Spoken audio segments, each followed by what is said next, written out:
Live from Studio 6B on a Thursday night. Real America's Voice. Glad you're in. Lots to do. Rick Delgado's got some news. David Zier's got some news as well. Slick's going to have sports. Glad you're in on a Thursday night, 8 p.m. on the East Coast. Lots to talk about, of course. Make sure you follow us on all our social media so you know when we go live at LFS6B, Facebook, X, YouTube, Rumble, everywhere. Truth Social at LFS6B. Make sure you follow us there. Rick Delgado, how are you? I am good, Damon. How are you? Very good, very good. Good to be here on a Thursday with all of you. Mr. Zier, how are you? I'm great. Getting ready to go to North Carolina. A lot going on. The city's on fire. Always got to up one me. Right? I said I'm good. I'm doing good. I'm great. Oh, all right. He's sorry. I'm comme ci, comme ça. But yeah, great to be here. Lots to talk about on a Thursday night. Man, I feel like the week has gone fast. A lot of news today, I think. I guess the first thing I want to deal with tonight, besides the fact I do want to get to, I know you guys are going to be shocked, and I hate to start the show on negative news here. And I know you guys aren't going to believe, you're not going to believe this. I know you're not going to believe this. Really? From you? I wouldn't have seen this coming. I don't know. You could have hit me in the head with a Paul Pelosi hammer, and I would have seen this coming. At 2 a.m. Yeah. You're at 2 a.m. You're not going to believe this, but, and I hate to break it to you in the audience, but Uncle Bosi did not get eaten by cannibals. Confirmed? Really? I know you're shocked. I know you're shocked as I was. Are you sure? Well, the White House had to come out today and say basically that his brain is cooked. They didn't say that, but they should have said that. But they basically said that no, that's not this story. So he didn't have a dogfight over the what is it, New Guinea, and he wasn't shot down over New Guinea. He didn't crash land in New Guinea, and he wasn't eaten by New Guinea cannibals or Komodo dragons. No, as Monica Showalter pointed out today, Biden could have just honored his uncle's ultimate sacrifice truthfully and reverently, but no, instead he made up a Biden tale about being, eaten by cannibals and whatever. And so the White House had to come out today and say, no. That's not exactly what happened. So again, I know you're shocked. Did they change it and say it wasn't eaten by cannibals, but by a cannibal? Did they leave, to take the S off and kind of save him a little bit? No, they didn't. They didn't say any of that. They just said that the story is fugaz. So yeah, they say fugaz. Yeah, is that the official White House statement on this? I think that was the official term, or it should have been. So I know that's, again, I didn't want to start with negative news or shocking news to you. But yes, that story that Joe Biden told is not correct. As Steve Gruber said this morning, find young cannibals. Yeah. Isn't that a group? Wasn't that a group? Yeah. She drives me crazy. Hey, yeah, there you go. She drives me crazy. Yeah. And he does. He drives us all crazy. Cool thing or something? I can't. Yeah, that was one of the songs. Good thing. I can't believe that. You know what it is? And let me ask you this question, because I think this is what happens. Is Joe he's at that age, right? I think we've heard about this with people who go down this road with dementia and how things that they believe happen become real to them. Do you think maybe he overheard some other story about people getting eaten by cannibals? Maybe he watched a movie where a soccer team got stranded on the Andes Mountains, or a rugby team. Who knows? Or maybe he recalls his time on the Donner Trail, and he's like, "Oh, remember when we got stuck up on the Donner Trail and everybody ate themselves? Oh, that happened to my Uncle Bosi." Do you think that's what happened? I don't know. The Daily Mail, I guess, is responsible for getting a hold of the military records. Like this is how Monica Showalter wrote about it today. She said the Daily Mail got a hold of the military records of the incident and found that Finnegan was listed as a passenger with the title of courier in a military aircraft that experienced engine trouble over the Pacific off the island of New Britain near New Guinea. The military reported that 3 of the 4 people in the plane died and 1 presumably lived. There were no cannibals, only a tragic ending for the inhabitants of a plane in the line of duty. And yes, that does make Finnegan a war casualty, worthy of the same honors as other war casualties. War has all kinds of mistakes and accidents, and this was obviously one of them.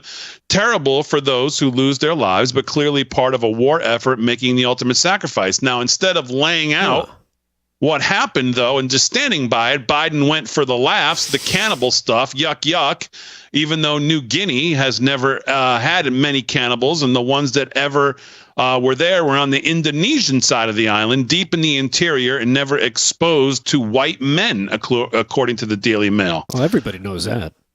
So, yeah, I mean, they dug deep, but, you know, Biden is just... I think they had shrunken heads, though. Oh, God. Well, here's the thing. There is a book called Lost in Shangri-La, which is about a plane in World War II that crashes in New Guinea, and they have to escape cannibals to get out of there. There you go. So maybe he read that. There you I bet go. he read that in school. That's it, Delgado. That's your source right there. He read it in school. Yeah. And that memory in that I want to say shot glass of his brain that's left, everything starts spilling out the side. It all starts to rumble up together. Yeah, and the Sansa, they were a tribe in New Guinea. A Marind Anim tribe would take the head of their enemies to control their spirits and would often also cannibalize the flesh of their bodies. And head shrinking. So, but Damon, didn't he say his what's the guy's name? Boosie? Uncle Boosie? Didn't they say he was? Didn't Joe say he was shot down? Wasn't he a pilot that was shot down? I'd have to go back. Huh? I'd have to go back and listen to it one more time, which I really don't want to do, but I don't recall. I thought he was a smoke jumper. I thought he said he was shot down and that he was a pilot. He wasn't Top Gun. He was a courier. He was Tom Hanks on the FedEx plane. There you go. That crashed and he spent his time with a friggin' volleyball. Yeah, well, it could be. So and now Joe's the volleyball. Yeah, his brain is the volleyball. So, all right. So moving on to a more serious topic, and I want to get your guys' opinion on this because we spent a big deal of last night's show, especially in the second hour, talking about President Trump and his visit to Harlem and how great everything is, and there's a sea change coming, and he's going to grab all these votes, and everything's going to be all hunky-dory. And then I see on our own network, Charlie Kirk yesterday, I think it was yesterday's show, talking about the fact that Biden has multiple field offices in all of these places, 450 staff in key swing states, Pennsylvania, Ohio, other places, and Trump has 0 field offices in any of those states and only has 5 staff members close to the election. So he won 2016 that way. He didn't have offices. But he said in the post-trial commentary today, in the lobby of the courthouse, that he should be in Pennsylvania right now, Georgia, New Hampshire, etc. He's very angry that he can't campaign. Okay, so that's my question.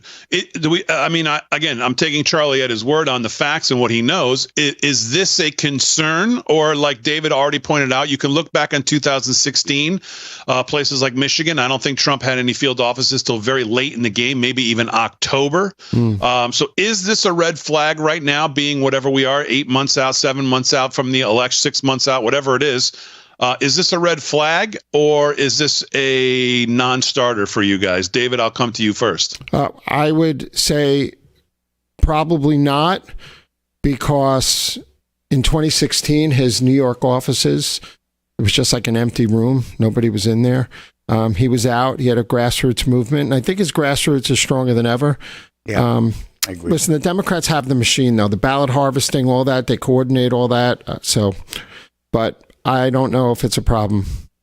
I mean, you would think putting your daughter-in-law in the RNC, these are the kind of things that you would think that we would be at least getting a handle on. And again, I guess I'm asking if you guys think this is a red flag and a problem. Charlie certainly seemed, he seemed to think that this was a red flag that someone needs to pay attention to, or at least start to get this together. RNC has some more money now, so yeah. You know what? I would think that if not a red flag, at least a warning light is going off. And like you said, now that Lara's in charge, maybe they're putting stuff together. We don't know. I guess we'll find out soon enough. But it is getting late in the game. It's already mid-April. And, you need that presence on the ground, especially if you're going to be tied up in court in New York or D.C. or wherever the hell they're trying to get you convicted. You're going to need a strong presence, out there, right? You would think? Yeah, I mean, absolutely. Plus, when you go back to 2020, we've made the argument on this show. We've talked about it ad nauseum that, looking back, you have to, I don't think it's even debatable that the RNC, the White House, the Trump administration was caught off guard or at least sleeping at the wheel. I mean, I know about the fraud of Election Day. We can all talk about the ballots and the dead people in the machines and all that. But, they obviously were caught off guard with what was going on in these states, these state legislatures. Obviously, they didn't have lawsuits where they needed to have lawsuits. When they brought lawsuits, obviously, they didn't get anywhere. The Supreme Court wouldn't hear it. Pennsylvania shot it down, obviously, because of the left-leaning state Supreme Court.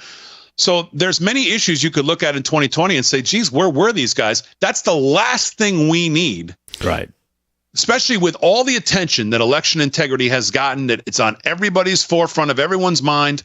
Everyone's talking about it. It hasn't gone away. So to get caught off guard again, or to be unprepared again, or to be lacking resources again in states, this goes back to my argument about New York, New Jersey, Minnesota, LA, how much time we're spending in resources here. If we're getting caught off guard again on things, or we're not keeping up with where we can legally do things, or we just don't have the ground power, like, what are we doing? Trump had big offices in Pennsylvania, Ohio, I think Wisconsin, Florida, in the 2016 election. But remember, these caucuses that Trump put together this year, their offices were extraordinary. South Carolina, New Hampshire, had a big ground. I think he's got a big ground game out there. So I guess we got to dive deeper into the strategy. Yeah, I mean, I guess I would say back to you then, what do you think Charlie Kirk is exactly talking about when he says 0 field offices in all these key states? You think Trump's just waiting for a later date? What do you think he means then? Or what do you think he's concerned about? Well, he's concerned that the Dems have, the college kids, the ballot harvesters, the operation. Obama had a tremendous amount of field offices in 2012, more than I think anybody ever, I think.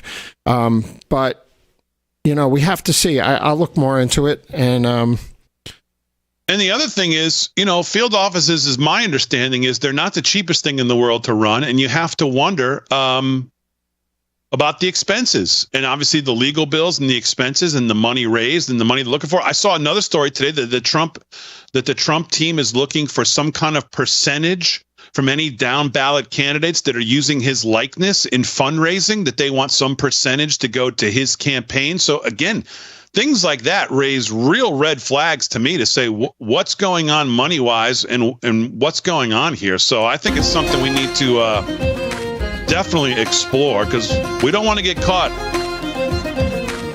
not looking the right way again. All right, live from Studio 6B, just getting started.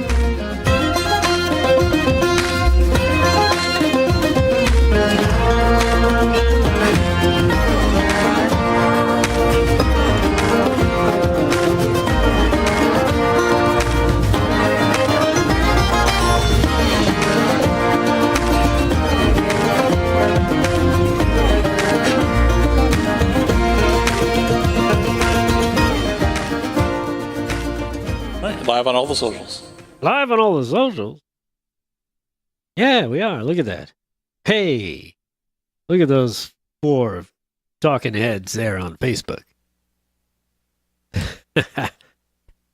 See, Barbara Mannix is on Facebook. Mark Greer, Sheila Johnson, Kyle Perron or Perrin.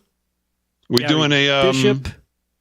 We doing a check-in where everybody is? I like that. We did it last night. That was cool. Yeah, Paul Bond and Allison Johnson are watching. Yeah.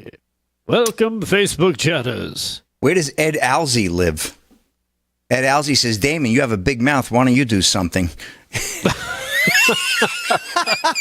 That's a good one. That's a good one. Jennifer Hill checking in. Like, what is that? Like, what does that even mean? Why don't you do something? He thinks you should open a campaign office on Long Island. Yeah, Sam Manning. Get it going. Come on. Sam Come on Manning now. checking in from Nashville, Play the Tennessee. guitar out front with the piano. Get him on in. Come on. We got to sing some Holy Ghost revival for Donald Trump. Midi Mike checking in from Clarksville, Tennessee. Baby. Southern Indiana's watching. I think he's going to be fun. Sheridan, Wyoming. Anthony's checking in. They know what they're doing. A lot of people checking in from all over the country. This is pretty cool. According to Kyle Perone, Scott Presler is single-handedly winning Philadelphia. He's not going to win Philadelphia. Who's saying that? So I was going to say what? What? He's registering a lot of people. He's registering a lot of people. Yeah. He's doing a big effort. He's got a big effort out there. He's registered tens of this Kind thousands. of a weird-looking dude, but I guess he's pretty effective. I know This Scott is my very well. This is my never-ending question to these people. Like, if we lose New York from 66 percentage points to 26 percentage points, is that still a victory? I don't know that it is. Well, We're not looking to win though, the popular vote. if he gets another 2%, 3% of Philadelphia, that can help Trump statewide in Pennsylvania. It's the biggest population center. Yeah, because then they have to print even more ballots. And that makes it even tougher for them to cheat. Going on. 30 Slickster, seconds is that a already. new suit? No, sir. No, not one Like that I that rarely jacket. wear on the show, though. Yes. Yeah, for good reason. Nice green. Why? Green marble. Come on, man. Pants match. They already guessed the shoes. Bucky's fan got the shoes already. She got it.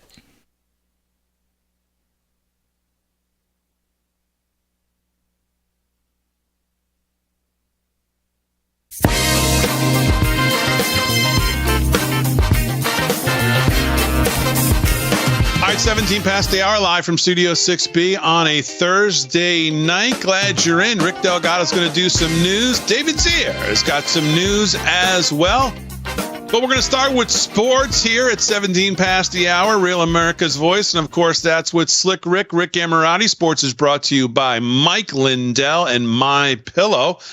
Mike did a big election integrity video today, I think with Steve Bannon out there in Las Vegas. I didn't get a chance to see it. They sent me a link to view it. I haven't viewed it yet, but I know they did a big presentation today on election integrity. Speaking of that, and machines and Dominion and other stuff, so I'll have to keep an eye out for that link. I'll share it on our social media. But sports is brought to you by Mike Lindell and My Pillow. Use our code LFS6B if you want to check out and shop at Mike Lindell. Great stuff, obviously, from My Pillow. Whether it's pillows, towels, whatever you're looking for, even mattresses themselves, he's got great stuff. Our code will save you a great savings, up to 66% off a lot of items. And, of course, you get our shirt of the month absolutely free as a bonus for using our code anytime this month in April. And you get entered into winning one of the 10 gift cards we're going to give away to the audience, because we love the audience. We're going to give away 10 $100 gift cards. So 10 winners win a $100 gift card. And all you got to do to enter is use our code this month. Send us the receipt. You'll get the shirt either way, and then you get entered into the drawing.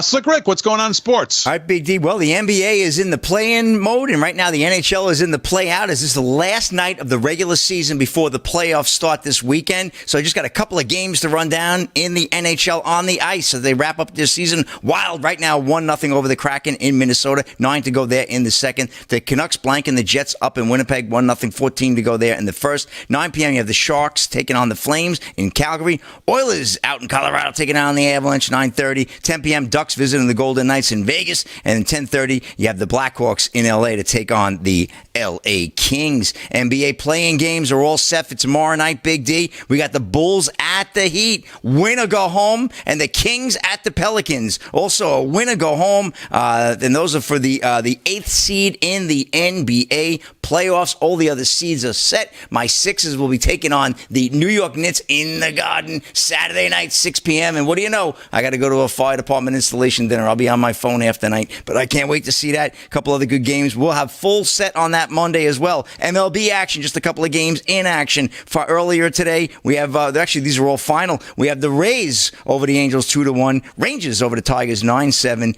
Guardians beat the Red Sox up in Fenway 5-4. Diamondbacks and Giants 9:45. First pitch. A couple of quick stories here. Well, how about this one? Former Patriot Julian Edelman partners with Bud Light for NFL draft giveaway. I guess Bud Light's doing anything they can to get that market share back, wouldn't you say, guys? Warner Todd Houston of Breitbart. The New England Patriots and former player Julian Edelman, he was a good ball player too, are partnering with boycotted beer brand Bud Light for a fan experience contest for this year's NFL draft. The team and former player are working with the beleaguered beer brand for a giveaway called the Bud Light Easy Wish NFL Draft Experience, in which one fan will win the chance to fly on the Patriots plane to meet the team's first-round pick. Transfers are included. No, just kidding. I'm very excited. Bud Light has been around the Patriots. I've been with them for a long time, and to finally get to work with them during this time of the year, which is draft time for the fans. Obviously, the draft next Thursday night, week from tonight, we got the NFL draft. Well, I can't wait for that, man. It's gonna. We should do odds makers. Who's going to be the first pick, right? I know we should do odds makers. I don't think it's as obvious, is it? No, this year you never know. I think the kid from USC might be the first guy, but who knows?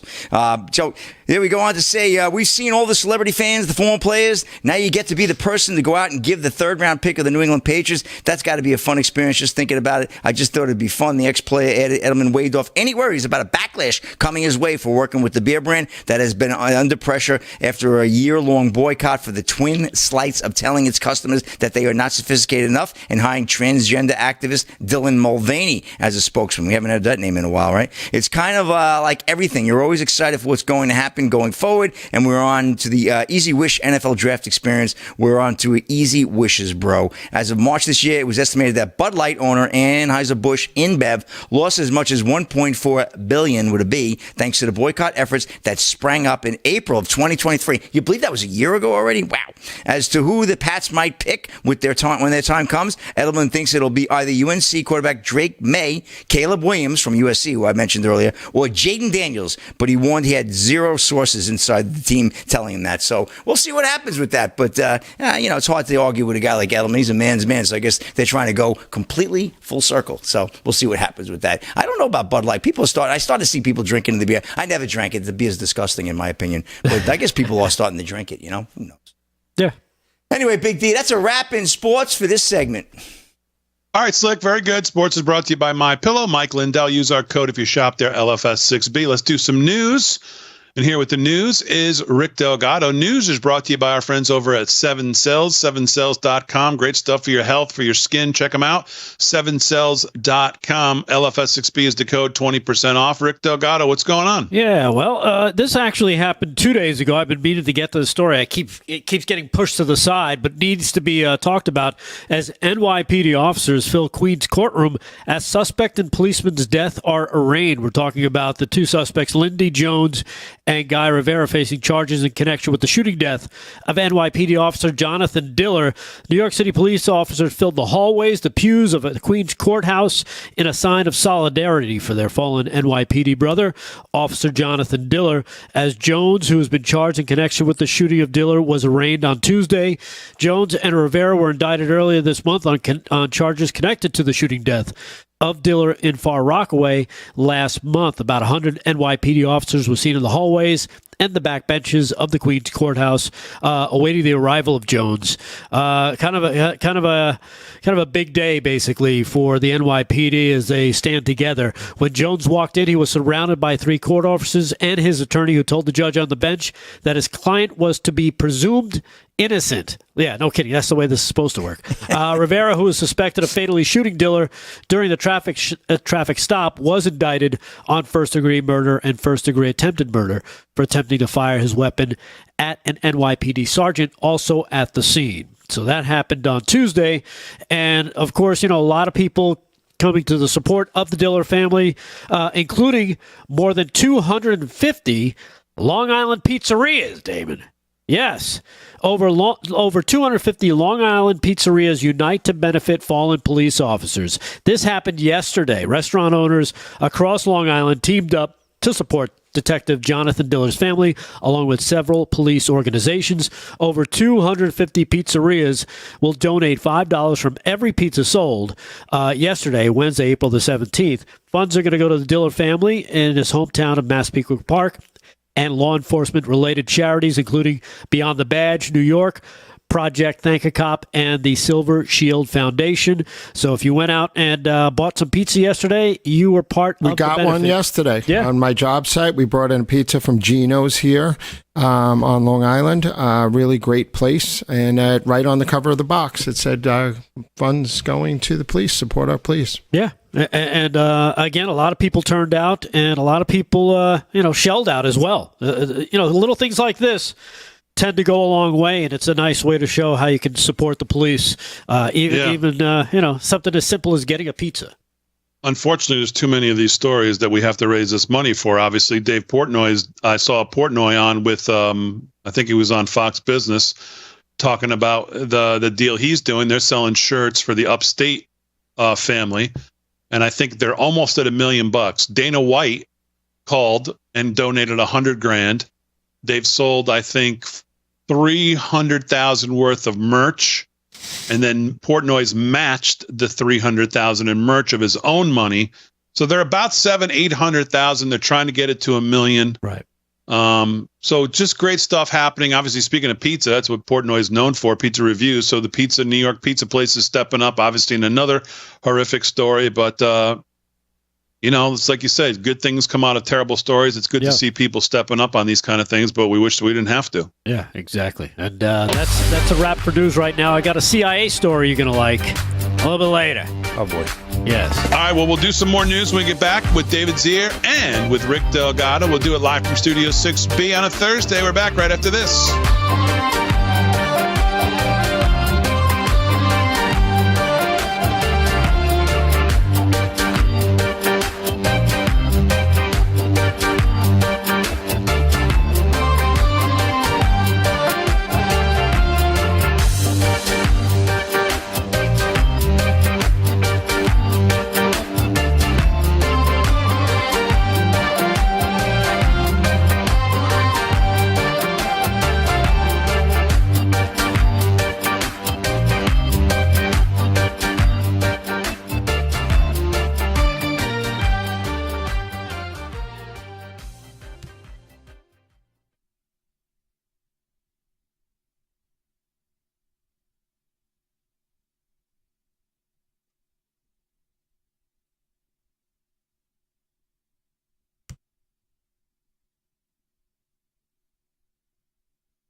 Harold Angel said, "Don't sheet where you eat." Oh my God.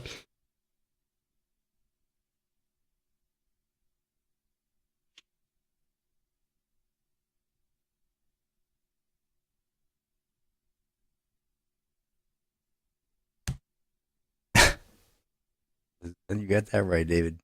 Don't cheat.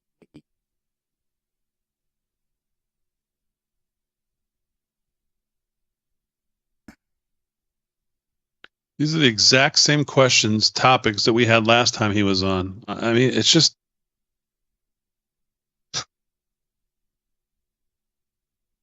exactly the same. Who's that? AMAC.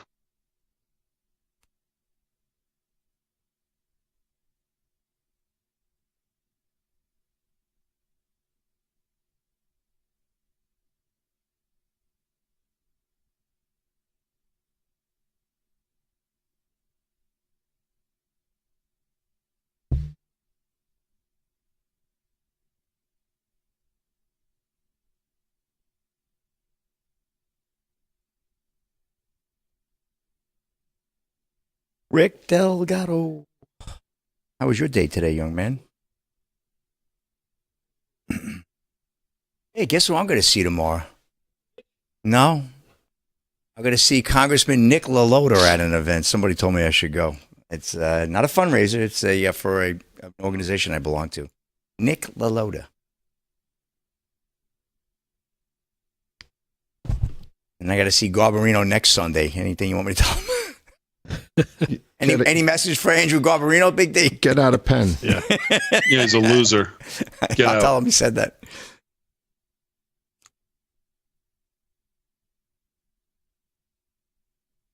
Although, how do you distinguish between anybody from New York right now? They're all a joke. See Militakas the other day, whatever her name is, complaining about complaining about Mike Johnson. Meanwhile, she's voted for every terrible bill he's brought to the floor.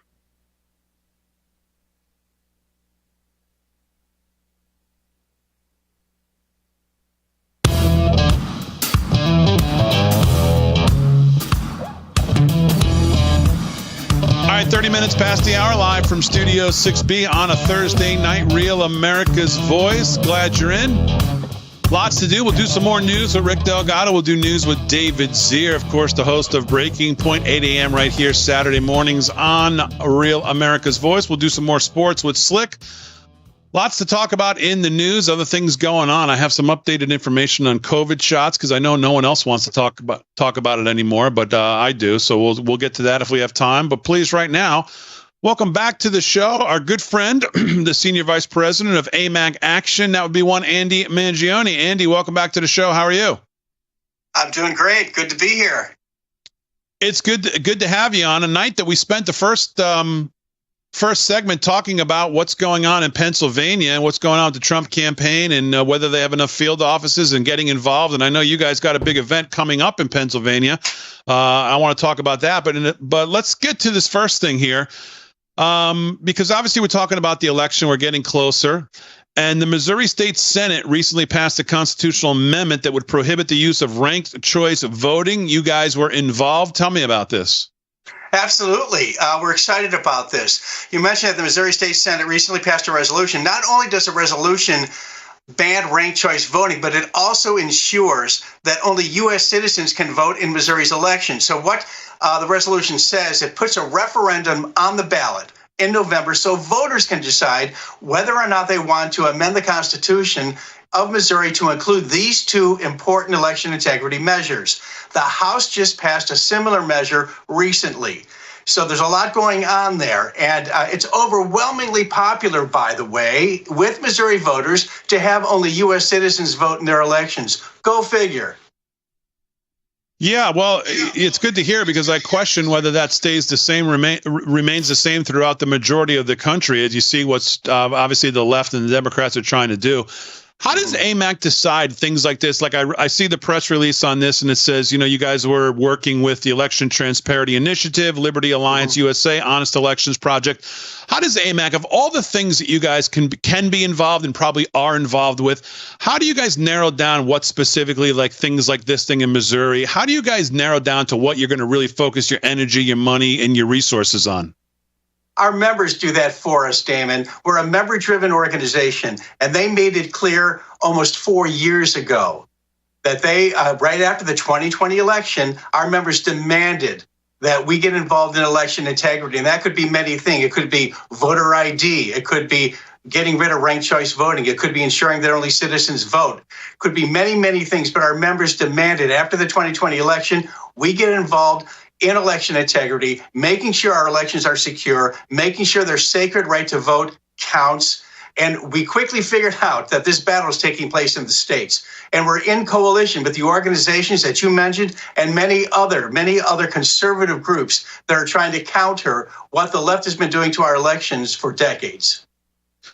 Yeah, and I talked in the last segment. Mike Lindell had a big thing today with Steve Bannon on election integrity, still focusing on machines. But from your point of view, for like what you just said from AMAC and everybody that you're involved with and what you see, and looking back on 2020, and I was just talking about this with the guys in the last segment, I feel like sometimes we got caught with got caught looking the wrong way in 2020 and what was going on in some of these states. The White House, the RNC kind of got caught off guard. From what you see involved with all these initiatives, do you feel like 2024 is shaping up to be something where we're more on top of these things? We're on top of the ball. We're not going to get caught looking the wrong way and go, wait a minute, we didn't know that was going on. What do you see from your point of view as we head into the heart of election season now? Yeah, as we head into the general election in 2024, we are definitely better prepared. We still have a long way to go. I think one of the biggest things is that we realize just how far a head start the left has with regard to the administration of elections. They're organized, they are well-funded, and it's sometimes, if you think about it, it's kind of depressing. But I want to assure your viewers that we are much better prepared for the 2024 election. I believe there's going to be unprecedented conservative scrutiny on the administration of the 2024 general election than there ever has been. So we feel confident going into this election season that we are going to be not only watching what the left does, but we're going to be active participants in the process. Yeah. Well, let's talk about a specific swing state, an important one, and that's Pennsylvania. And I'm looking at AMAC along with America's First Policy Institute. Boot Camp for Boomers, Taking Back Pennsylvania 2024. And I see a lot of great faces on your advertisement. I see our own Mr. John Solomon. I see Tom Home in there. Tell me about what's going on April 24th down there in Pennsylvania. Well, we're taking our boot camp for boomer events on the road. And on April 24th, as you mentioned, we're going to be in Bucks County, Pennsylvania. That's Morrisville. Tickets are only $12. So what do you get for that? This boot camp is going to feature a dynamic lineup of speakers. We're going to be talking about many, many issues, including, you mentioned Tom Homan, immigration and the border. We're going to be talking about election integrity. We're going to be talking about how to get involved as a citizen advocate. We're going to be talking about the radical transgender agenda and its effect on our children and grandchildren, and a lot more. It's going to be very informative. As I mentioned, tickets are only $12, and we're in partnership with the America's First Policy Institute. So it's going to be a great event next week in Bucks County. All right, you can register now over at amac.us/bootcamp, amac.us/bootcamp, boot camp for boomers, April 24th. Andy, always great having you on the show. Thanks a lot. My pleasure, Damon. Take care. All right, there you go. Andy Mangione, Senior Vice President of AMAG Action. I mean, they're doing great work. I mean, they're just doing great work. Obviously, amac.us/studio 6B if you want to sign up for AMAC. If you're not signed up already, I mean, it's like absolute peanuts to sign up. And I think they're still doing where if you sign up, you get a free gift membership for somebody else to bring in with you. So it's just a great deal, great organization, great people. And listen, they're out there representing the things that we are supposedly believe in and want to stand behind. So great stuff. amac.us/studio 6B to sign up. amac.us/bootcamp to register if you're in the area or you want to travel to Pennsylvania. Boot Camp for Boomers, Taking Back Pennsylvania 2024, April 24th, 9 a.m. to 1 p.m. So it's just part of your day for a good cause. Go down there and check them out. So, all right, great stuff from Andy. Let's do some more news. And we'll do that with the host of Breaking Points, Saturday mornings, 8 a.m. right here on Real America's Voice. That'd be one Mr. David Zier. Mr. Zier, how are you? Good. I'm trying to break free to attend that boot camp in Pennsylvania. Listen, Pennsylvania is so critical. You got the Assembly, Democrat, you got a Republican Senate, but the Dems have the governors, the senators, most of the congressmen. They got the majority with that. They got the attorney general. You know, it's going more blue. They had 16 more Democratic legislators elected to the House, I believe, in the last election. So, you know, Trump does need the ground game. I'm looking over Charlie Kirk's numbers here and what he says. It's pretty extraordinary. But, you know, some of the fundraising numbers aren't up to date because it goes through March, and Trump raised another like $67 million in the last 2 weeks. He raised $1.5 million the first day of the trial. It's probably going to boost him a little, but I understand Charlie's point here, and it could be scary. But there's things that Trump has that Biden does not have, Damon. You know, Trump's got the Trump rallies, and Biden can't get 20 people to Sheetz. Right. And we're going to have this fun again. Yeah. So the rallies, you know, the numbers are I don't think there's ever been a president who's ever gotten more numbers than Trump overall in the history of this country. Right. But isn't that his base, though, David? Doesn't he have to expand that? Doesn't he have to get some of the yeah. But a lot of first-time rally goers everywhere I go. Iowa, South Carolina, North Carolina, New Hampshire, first-time rally goers. That is a difference from what I've seen in the past, and I think that's a positive thing. But, you know, Pennsylvania has the teachers, the municipal unions, the lawyers, the AFL-CIO. Listen, in the battleground states, Trump doesn't have friends sometimes in the Republican parties in Wisconsin. Look at Robin Vos, the state speaker of the House.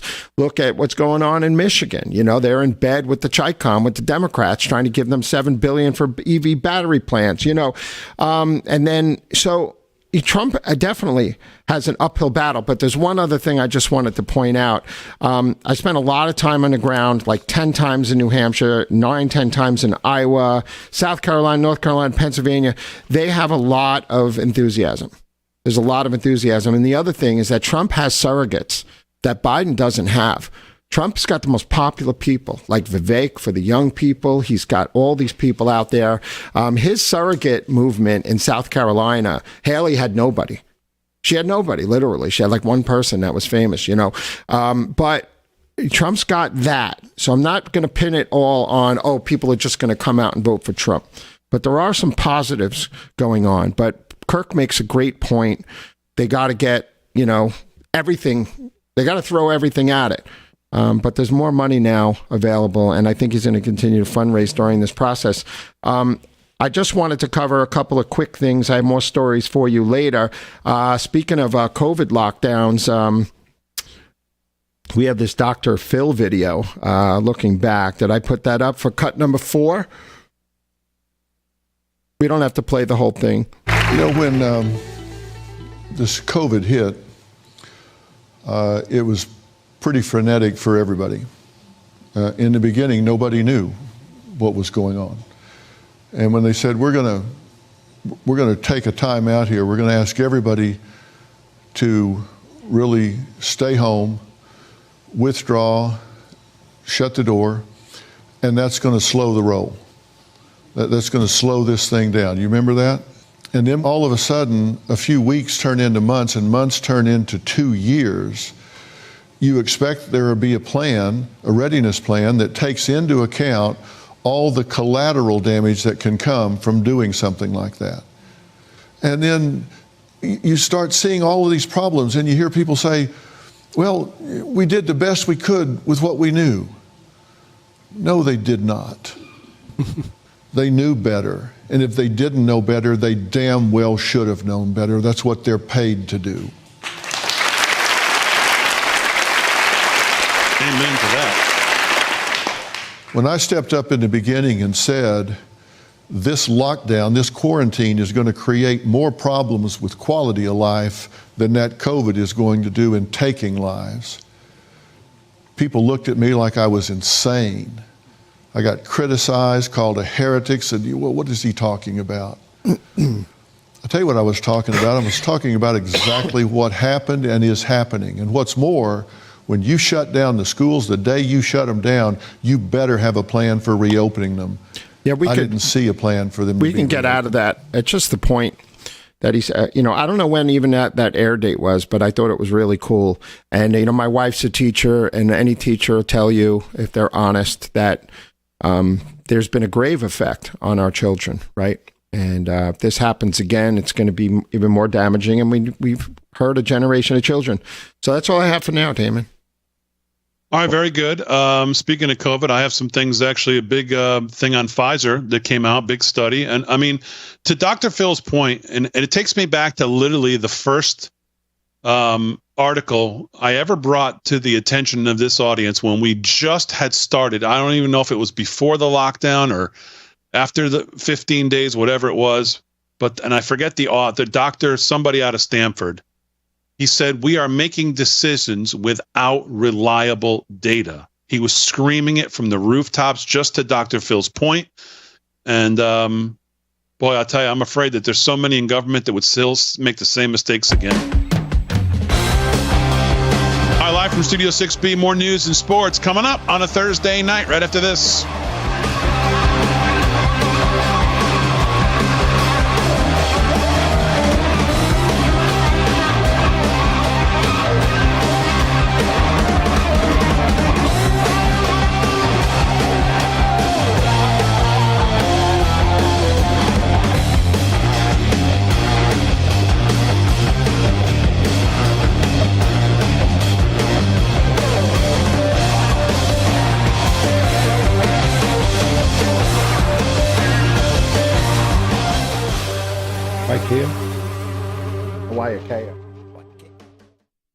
You know, you hear about that book, The Hawaiian Rapist, by Kamana Wanalea?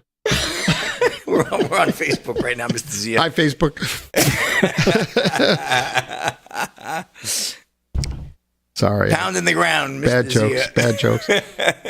From the Himalayan foothills of the Himalayas. Yeah, exactly. Mr. Zia on the road. I thought you were going to say the Catskills. The Harlem Globetrotter over With here. Shecky Green at the Villa Roma. Did the president invite you for the steak dinner over there or no? I tried stand up. They told me to sit down. Yeah, did they invite you for a steak dinner, David, when you were out in Harlem on Monday night? No. Oh, come on, man.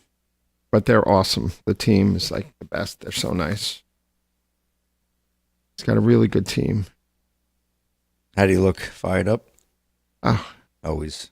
yeah. He's pissed. Fucking totally pissed. He's unbelievable. He should be. He should be pissed. He's not campaigning.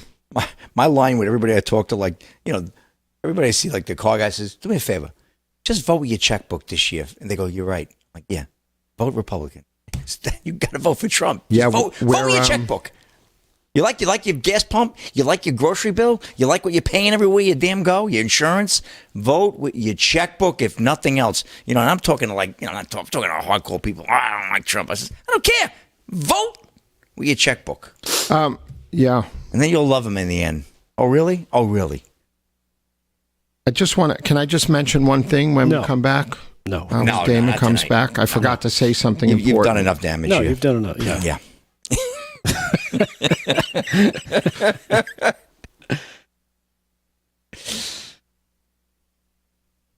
You'll sit there and like it.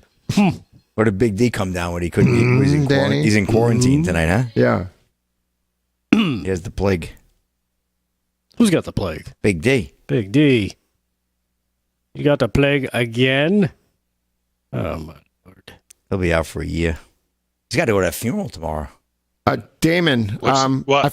I forgot to say something. Can I just say one sentence when we come back about Of course. You got more news? Tell them Well, I wanted to say I'm going to be with the Trump team in Wilmington, Yeah, and I here we promise I will ask them about their field office operations. So I want to tell the Okay. audience that. Big D, just you're jump going in. to be able to make the funeral tomorrow? You don't feel good. You're going to make you got to go, right? Yeah, I'll Wear a you know what I mask. had today? I had I either had a episode of Vertigo or something today when I was working. Like the room started spinning.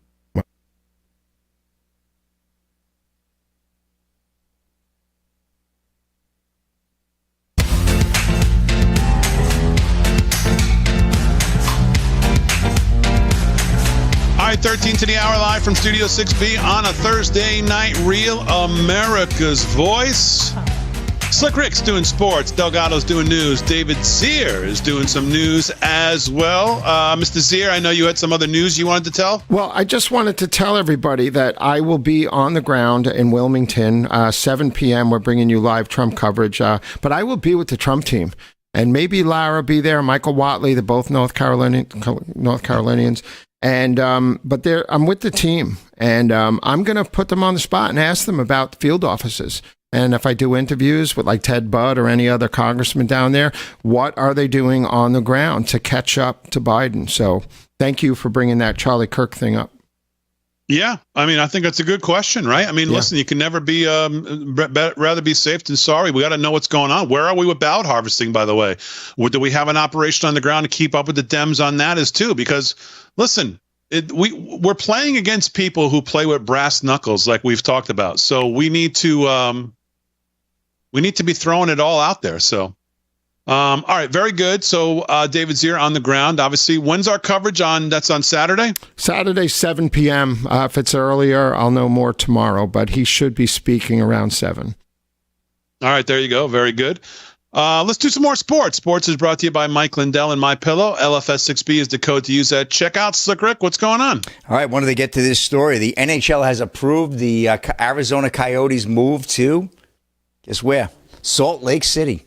And the fans are upset in Arizona, and the big chant is Salt Lake sucks. They are furious. So, yeah, the Arizona Coyotes in the NHL will be moving to Salt Lake City, Utah. Can you believe that? Unbelievable. So that's going to be very interesting news that's breaking. And also, some more hockey news. How about this one? Jaromir Jagr scores in first pro hockey game since turning 52. AP report. This is from Kladno, Czech Republic. Jaromir Jagr, remember the great Pittsburgh Penguin, returned to action Thursday for the first time since turning 52 and immediately scored as he surpassed legend Gordie Howe to become the oldest player taking regular shifts in professional ice hockey. Howe, known as Mr. Hockey, was 52 years, 11 days old when he played his final NHL game in 1980. I remember that. The Canadian later played in a single shift with the Detroit Vipers in the International Hockey League in 1997 at the age of 69. Howe passed away in 2016. Yager hadn't played since February 10th, 5 days before he turned 52, and joined his Kladno Knights, a top division team from his Czech Republic hometown, in the second game of a playoff regulation series against Vestin. The former NHL great in his first shift was unmarked when he collected the puck in front of the goal and scored to give Kladno a 1-0 lead, 1:59 into the game. It was Yager's 16th game in his 36th professional season. Unbelievable. He also added an assist. Obviously during his break, Yager traveled to Pittsburgh, where the Penguins retired his iconic 68 back on February 18th. I mean, one of the greatest players of all time. Absolutely incredible. Won 2 Stanley Cups as well in 91 and 92. So hats off to him, huh? Passing the great Gordie Howe, probably one of the greatest players ever to don the skate style. Man, Gordie Howe was a legend. And all right, Big D, that's a wrap in sports. Why did Arizona? Why did they leave? Was the ice melting? No, they couldn't give them They needed a venue. They were playing in a small makeshift venue of about 8,000 seats, and the city didn't want to pay. Hey, these cities have had it. They don't want to subsidize these arenas. You have to understand, and I don't necessarily blame the Arizona government. But if that was my team, I'd be pretty pissed though, because if the Islanders almost moved off the island a few years ago. They were having issues with the Coliseum. They threatened to move to Kansas City. Could you imagine? And I'd cut my arm off before I became a Ranger fan. So I would have been stuck. I don't know who. I probably would have went to root for the Flyers, I guess. So that's it, Big D. Arizona, Salt Lake sucks. That's the chant right now resonating throughout the city of Arizona, where the shows are very popular, by the way. I love Arizona. Kristen 8915's there. My girl Kristen, she's there. I love her. He loves Arizona. AZ Sarah's always in the audience. She's wonderful. Oh, we got she brought me cookies at Turning Point. Yep. She brought cookies for everybody. Yeah, she didn't bring any to here. No, they would get stale in the mail. I don't want to hear about your personal friends. Stale mail. Come on. David Zia, the man on the ground, he runs into everybody. He's got the pulse. Well, she gave a shout out to 6B. She loves you guys, and we were eating chocolate cookies. I bet you she's making up cookies that say Salt Lake sucks and little chocolate chips. All right, Big D, that's a wrap. Enough of this sports stuff. Back to some real stuff. All right, Slick, very good. Speaking of real stuff, Dan Bongino, he's a real one. He obviously followed my breaking news that I started the show with. And I know you guys were shocked to hear that Uncle Bozy. Oh, yes. So Bongino said, so let's lay down some autobiographical facts about Joe Biden so far. 1, he was a civil rights icon. 2, he was raised in the black community. 3, he was raised in the Puerto Rican community. 4, he was raised in the Jewish community. 5, he was raised in the Greek community. 6, he was raised in the Polish community. 7, he was a heroic lifeguard who bravely faced down the dreaded corn pop. 8, he was once a generational athlete in multiple sports, and he had soft hands, quote unquote. He was a once-in-a-generation athlete. He communicated with a dead Amtrak employee named Angelo about his legendary travel habits on the train. He's a rare intellect that finished at the top of his class, quote unquote, in law school. He has 3 degrees from college. He was voted, quote unquote, outstanding student. His grandfather was consumed by cannibals on a remote island. He was a big rig driver. He was a letterman in sports. He was a competent president with a working brain. And don't forget, probably one of the most important ones, and one that I've not seen anybody else be able to claim, he knows 2 people who woke up dead. That's true. Yes. He said that. Yes. Woke up dead. Didn't he graduate in the bottom third, and he said he graduated in the top 10? Yeah, he graduated in the bottom 10 of his class. Graduated in the bottom third. Yeah. It's more like it. He's also said that he is he's taught constitutional law at all these different schools and all this other stuff too. So, and then somebody replied and said, yes, Joe Biden and Rambo tried to rescue Uncle Bozy from the New Guinea cannibals, but they were too late. You know what I'm saying? Yeah, no, we don't. Yeah. We know what you're saying, Joe. He also can't walk into a 7-Eleven without hearing a thick Indian accent. Yes. That is what he has said. Quote, That's unquote. what he has said. Yes, quote unquote. That Biden really is stupid. Yes. Guys, don't forget Maricopa Molly. We love her too. Yes. She came out to Turning Point She's as well. Fantastic. We do Hi, love Molly. her. Yep. And my best friend from high school, Kevin, lives out in that area. Nice. A lot of people Yeah, left a lot of people for live out there. there. Gilbert, Phoenix, Mesa, Scottsdale. Scottsdale, that's where he lives. Yeah. So, I mean, David, I think you should start working into when you do man on the ground interviews. Do you always ask like, what's your favorite show on Rav or? I usually do. Yeah, sure. And most of it is LFS 6B War Room. But they love everybody, you know. They really do. I mean, they turn it on in the morning. They don't turn it off until the night. You know, they love American Sunrise, all the shows, you know, everyone loves John Solomon. Gruber's a riot, right? And he's on all the time. We don't know when he sleeps. And everybody, Jeff Crouere, you know, now Wayne Allen Root. People want more. I mean, it really is knockdown. I mean, it's just knockout all day long. I mean, just one after the other, and then you throw in the coverage that you guys do on the ground at the rallies that nobody else does. Yeah. The specials, even the one last week with Andrew Giuliani that you were a part of, those little specials like that. Yeah. Obviously, great stuff. All the stuff you've done at the America's First Warehouse, all the great interviews that you have brought to it as well. So. I can understand why people say they turn it on and they never turn it off, because I mean, what other station right now, conservative station, is going to give you all day long the pretty much unabated truth, and with all of us having the ability to say pretty much whatever. Well, we're definitely an example of saying whatever we basically want. Well, yeah, sometimes. But if I followed the Biden campaign, that would be boring. There's no news, so. It's true. Dead. All right, hour 2 coming up live from Studio 6B. We'll start with some news with Rick Delgado when we get back right after this.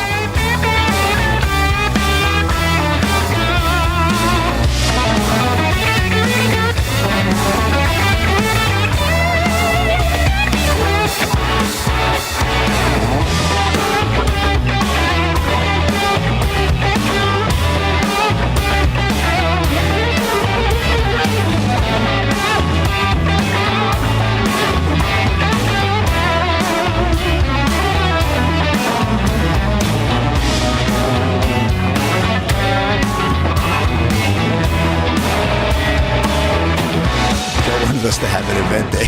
How can we have an event there? Because we have a whole mixed bag of people. It's very hard to bring people into, a shrine like that, Yeah, there'll be like Trump dolls all over the place. And I go, did you tell him you know me? He goes, oh, yeah, he was going great. Oh, yeah, was a slick Rick. Yeah. I mean, I love Joe. I love him to death. Yeah. I love him to death. But they can set it up. They can do a party there. He goes, those guys are supposed to come here. They're supposed to come here, and they didn't come here. And I'm like, Chris, that's a long story. Who are you talking about? Joe the Box. Joe the Box? Yeah, one of my friends went to his place. He was like blown away. He couldn't believe what the place was like, because he wanted us to have a meeting there with a big business organization. Yeah, it's just not the right place, I mean, we were supposed to come there. It wasn't on us. I told my buddy, I said, we couldn't just set up a couple of chairs and throw a show there. It's got to run some wires and do some build out. And Big D's got some high demands. I mean, you got to look at this palace here that we do a show out of. Come on, got to have the right angle on that camera. We have water in the refrigerator. I mean, he doesn't look that tan just by sitting in the sun. Yeah, no, he looks good. Oh yeah. Listen, my production needs were higher than what they wanted to do. Right, and rightfully I wasn't gonna sit up against a brick wall. No, we had to sit up against the log cabin over here. Hey, Rick, pass the syrup, will you? What the hell are you guys talking about? Come on, David Zier, get with the game. What do you need? Come on, Zier, get in the game. Come on, Zier. Zier, are you here or there? Zier was here. No Zier. The wheels have come off the bus. Your ass is off the bus. Again, it's not even Friday. We're preparing for the Friday show. Right, Aaron? You heard me. Man, this Amsterdam vodka is good. New Amsterdam, baby. Oh, man. It's the come on, I want to lay you. I really hope nobody watches this in between. Is that the second time you've dropped that bad joke? It is. Okay, stop. Hear about the Hear about the man on the street that ran into... Hear about that book, Proctology and Astronomy by Dr. Uranus? Oh. Hey, did you see the news that Mike Gallagher says that his departure is over death threats and swatting? Yep. Then why doesn't he leave sooner? Rosendale, why is he waiting so long till it gets to a certain date? He's lying. Yeah, because he's going to work for the... he's a liar. The spying agencies.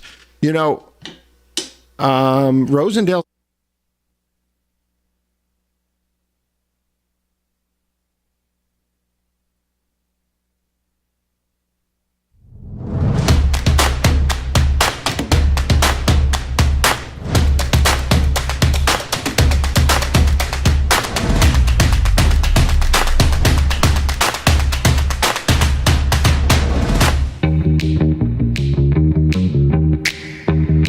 Chat. All right, hour 2 live from Studio 6B on a Thursday night. Real America's Voice. Glad you're in. Slick Rick's doing sports. Rick Delgado's doing the news. David Zier, host of Breaking Point right here Saturday mornings, 8 a.m. on Real America's Voice, has got some news as well. Make sure you follow us on all our social media at LFS6B, pretty much everywhere. Facebook, X, Rumble, where we're streaming right now. Obviously, YouTube as well. Facebook, welcome on in. What did I forget? LFS6B show over there at Instagram. Make sure you follow all our social media. Make sure you head over to livefromstudio6b.com. Most importantly, livefromstudio6b.com, and sign up to become a free website member where we have all of our shows, clips, merchandise, everything over at livefromstudio6b.com. So, Mario Neufeld, who actually follows us on Twitter and on Getter, really? He's kind of the king of spaces on X and just breaking news, and young kid, and really just building a huge channel and just news, kind of the new kind of style of a news organization, just himself really. But I mean, these Twitter spaces he does has just hundreds of thousands of listeners, if not millions of listeners. He's done everybody from Elon Musk to everybody else. Yeah. He just put out on his X a 12-hour news recap, and I want to just go through some of these because some of them, I don't even know if people understand some of the things that are going on around the world. He's got 1.4 million followers on Twitter. Yeah, no, he's building a huge, just huge organization. He says 12-hour news recap of what's going on in the world. Number one, Iran threatens to deploy unconventional weapons, including dirty bombs and electromagnetic devices, if tensions with Israel escalate any further. The IRGC has detailed plans to strike Israeli nuclear facilities if Israel attacks Iranian infrastructure. World Health Organization expresses deep concern about bird flu adapting to enable human-to-human transmission, given its high mortality rate among various species. Number four, Iran's foreign minister underscores Iran's dedication to regional peace, but vows a severe reaction to any acts of aggression against Iranian interests. Number five, an investigation is underway into potential sabotage of fiber optic cables following 911 service disruptions across 9 states. David Zier, you know who sent me that story of those 9 different stories? No. Was Brandon Jarvis. He was on top of it. I didn't even hear about these 911 service disruptions all over the country. Sent me a bunch of links to look at. Now an investigation is underway into potential sabotage of fiber optic cables that had something to do with those 911 services, as people were calling 911 and couldn't get through in 9 different states across the country. Wow. Number 6, Hezbollah has circulated video evidence of their assault on Moran Mount base, destroying an air defense radar, causing 18 military casualties and extensive damage. Number 7, Gary Gensler hints at a potential resignation from the SEC, stirring speculation about future market impacts in the cryptocurrency community. I did not see anything about this at all. I mean, Gensler's brought more actions. They just brought more actions in the crypto community. his number 7 says Gary Gensler hints at a potential resignation. I saw nothing about that. Number 8, Elon Musk plans a $2 to $3 billion investment for a new factory in India, with discussions set next week with Prime Minister Modi. And number 9, the United States has vetoed Palestine's application for full membership in the United Nations. So that's his 12-hour news rundown. Delgado, any of that news to you? Yes. But the one that really catches my attention is because of things that we've talked about is number 5, the investigation underway into the potential sabotage of fiber optic cables of 911 service. Are they, again, I don't want to put the hat on too tight, but I will say that seems like, is this a test run? Are they seeing what happens when 911 service gets disrupted so they can shut things down later on when, I don't know, they see no path to victory, so we need to stop Trump somehow, some way? I don't know. I'm just saying. Well, did you hear the FBI director in testimony in front of Congress today? No, I saw that he did speak, but I figured he was probably lying again, so why bother? What did he have to say? Well, let's hope this time maybe he was lying, because this time he said that the FBI says that Chinese hackers are preparing to launch an attack on U.S. infrastructure. He said, quote, the Chinese will have the ability to physically wreak havoc on our critical infrastructure at a time of its choosing, end quote. Ray said that the Chinese have successfully gained, now listen, Ray said that the Chinese has successfully gained access to companies throughout the U.S. in energy, telecommunications, water, and have targeted 23 pipeline operators. The PRC, People's Republic of China, has made it clear that it considers every sector that makes our society run fair game in its bid to dominate on the world stage, and that its plan is to land low blows against civilian infrastructure to try to induce panic and break America's will to resist. That from the FBI director today. It's interesting that he would know that, what is it, 23? 23 pipeline operators? He knows that the number is 23, so they must know each and every pipeline operator. Have they moved in and secured those systems yet, or are they just going to sit there and wait? Well, I don't know that he's going to get into operational details, but that was what he said in testimony today. If they're going that far to give you a specific number, then obviously they know, right? So what do you do when you know something's going to happen? You go ahead and you fix it first, so that doesn't happen. Right? You would think, am I nuts? It's like you go to the doctor and the doctor says, "Hey, we did a CAT scan here. Looks like there's something that could be cancer. What do you want to do about it?" I'm the FBI director. Just let that sit there. We'll tell people about it, but we won't actually do anything. No, you go ahead and you address it, right? You would think. Well, how do we know they haven't done anything? Well, why would he be talking about? We know they're targeting 23. He says 23. He didn't say many. He didn't say, systems around the country. He says 23.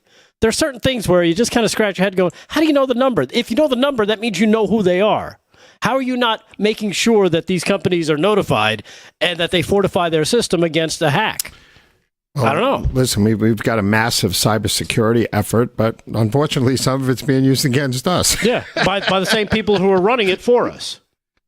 I mean, come on. But there's still a lot of people dedicated to protecting the systems in America. So, we'll see. All right, let's do some more news, Delgado. News is brought to you by 7cells, 7cells.com. What else is going on in the news? Well, now that one just chapped my behind in the wrong way. Well, I don't know why. I don't understand why. Because it's people within the system. Maybe he's talking about it openly now because they've already. I mean, who knows what they're doing? Yeah, who knows what they're doing? We're always asking, what the hell are you doing about it? Because we see things going badly, and it doesn't seem like the people who are supposed to be in charge of taking care of stuff so it doesn't go badly are doing anything about things. Let's go back to the impeachment, the first impeachment of Donald Trump, as Paul Sperry has broken this huge story. Impeachment whistleblower was, quote unquote, in the loop of the Biden-Ukraine affairs that Trump wanted probed. I read every word of this yesterday. is this this is an insane story when you stop and think about it. The whistleblower who sparked Donald Trump's first impeachment was deeply involved in the political maneuverings behind the Biden family business schemes in Ukraine that Trump wanted probed. Newly obtained emails from former Vice President Joe Biden's office reveals in 2019. And this was a big deal because, they went by this whole thing. If you remember the coverage, the whistleblower shall not be named to prevent, anybody targeting him or coming after him or retribution. In 2019, well, his name is Eric Carmella. And it was first revealed by Molly Hemingway, and I got a list. Yeah, way back in 2019, and everybody freaked out about Molly Hemingway naming this alleged whistleblower, Eric Carmella, on the air. She got a network ban from Fox. She was blasted by her colleagues. Everybody freaked out about it. Well, it turns out she was right. And Paul Sperry continues on in this article, long article. Well, basically, this guy was working in the as a national security analyst attached to then Vice President Joe Biden. He was also a close advisor when Biden threatened to cut off the U.S. aid to Ukraine unless it fired its top prosecutor, Viktor Shokin, who was investigating the Ukraine-based Burisma Holdings that who worked for? Hunter Biden. At the time, the corruption-riddled energy plant was paying Biden's son Hunter millions of dollars. Those payments, along with other evidence tying Joe Biden, the vice president, to his family's business dealings, received little attention in 2019 as Carmella accused Trump of a corrupt quid pro quo. Now, remember, of course, he was not supposed to be named, because the integrity of the investigation. But so far, we know that now we know from all of this. And he jumped. This guy worked for the DNC as an operative. Yep. He worked for Alexandra Chalupa, the creator of the Trump-Russia collusion hoax. He was fired from the National Security Council in 2017 for doing what? For leaks. And then he returned to work for who? James Clapper and the CIA. So he worked directly under James Clapper. He also worked and traveled. It was part of the team for Joe Biden. He served in the Obama administration. He worked for Brennan, and he's a registered Democrat. We're not supposed to ask, how the hell is this guy going to be the whistleblower? And everybody was losing their minds. And then, of course, then an email came out, which basically is him responding when he finds out that Joe Biden threatened the guy to withhold the $1 billion. He responded with "yikes" because he knew that this was bad. It's just, and Vindman prompted him to act too, right? And then the whole Vindman had to be a hero himself, show up in his military garb to prove that he was some kind of hero, which he's not. It's just insane that the people that are supposed to be, we hired you for a job. You got one job, protect the country. Are out there doing everything they can to take us down and make us less safe. And it's just infuriating when you see a guy like, Chris Wray, who hey, is this person, what would this be considered? Is this person under is there an investigation going? I can't talk about that. It's a yes or no question. Just let us know. It's just amazing that they get to lie. He never answers a question. Right. He never answers a direct question when it's something that, could paint him or the agency in a bad light. And I'm sure I'm going to get hacked and a phone call and more FBI agents will show up and be like, hey, is this you? Anyhow, that's what I got for now, Damon. Back to you. So we were literally just talking about news, from Mario Neufeld, and now OSINT Defender, who on Twitter talks about a lot of what's going on overseas, is reporting that there's unconfirmed reports of explosions near the city of Isfahan in central Iran, which is home to one of Iran's major nuclear facilities. More to come. So we'll stay on top of that here for the rest of the show. Live from Studio 6B, more news coming up right after this.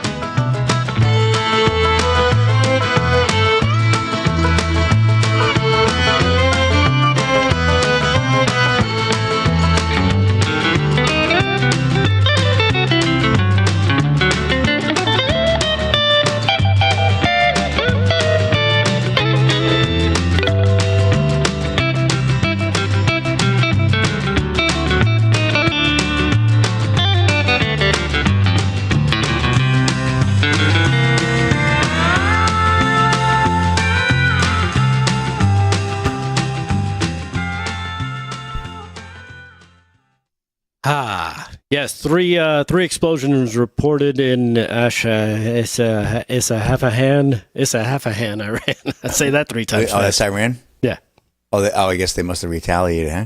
Took a couple of days. Iraqi sources are reporting that the airstrikes on the capital of Baghdad have targeted a building in which a high-ranking meeting was taking place involving several Iranian-backed groups and members of the Islamic Revolutionary Guard Corps.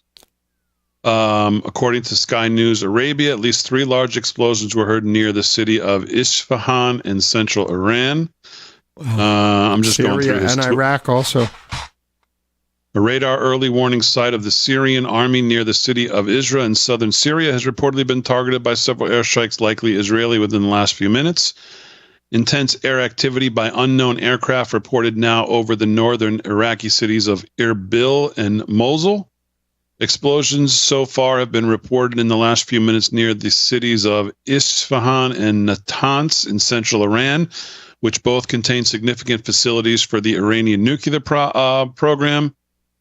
Iranian sources are reporting that no anti-aircraft fire or air raid sirens have been heard in the cities, just the roughly 3 or 4 explosions that were heard earlier.